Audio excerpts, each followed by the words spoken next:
All right, so we want to give a justification for you experimenting with a low bar squat.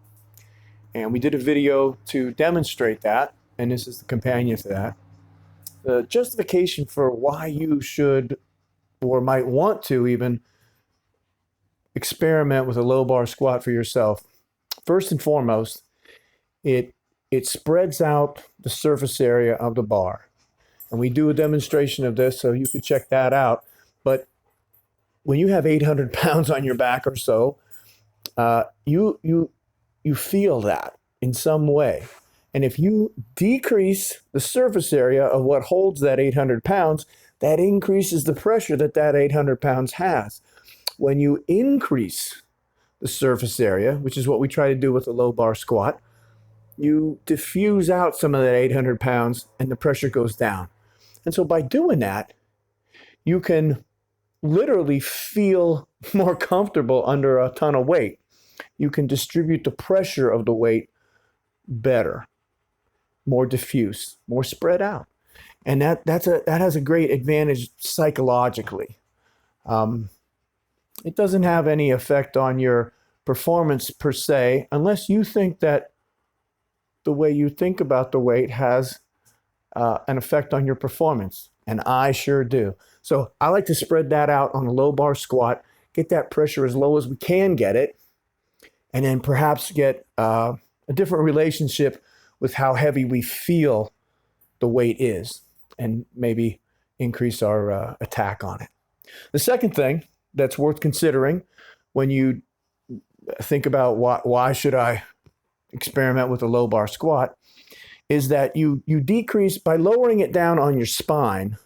You decrease the distance between the weight and the pivot point, which is your hips. And I don't want to get into the complications of leverage, but when you decrease that distance, you decrease what's called the moment arm of the movement. And by doing that, you increase your leverage. So you can work that out, and someone can explain that if you need it explained, but it's an enormous advantage mechanically. When you increase your leverage by decreasing moment arm, your weights go up for the same amount of strength. So a low bar squat will allow you to do that. It decreases the distance between the hip and where the bar sits. And when that distance is decreased, you have an opportunity to apply the same amount of force, but you'll be able to move more weight through that. And that requires a little bit more description, but it's true, and you could check it out. And you can feel it. You can feel it for yourself. But that's an enormous advantage, and that is the real advantage that people seek when they try to low bar squat is they want to move more weight. And thirdly, when we decrease that moment arm, we decrease the distance between where the bar sits and where all the weight is and the hip joint itself, we put ourselves in a better position to protect the low back.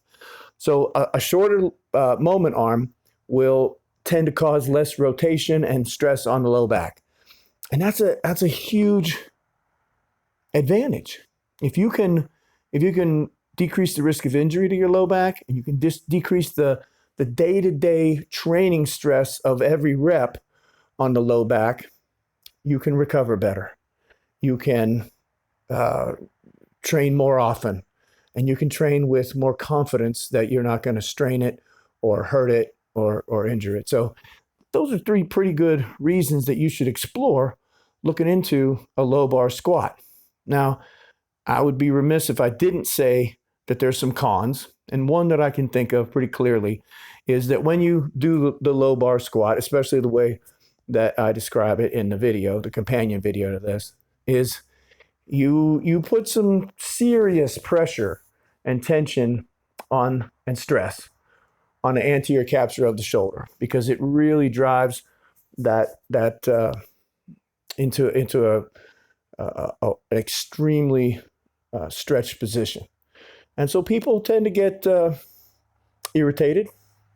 You might have an overuse injury over time with the repeated irritation. You might get inflamed, might get strained.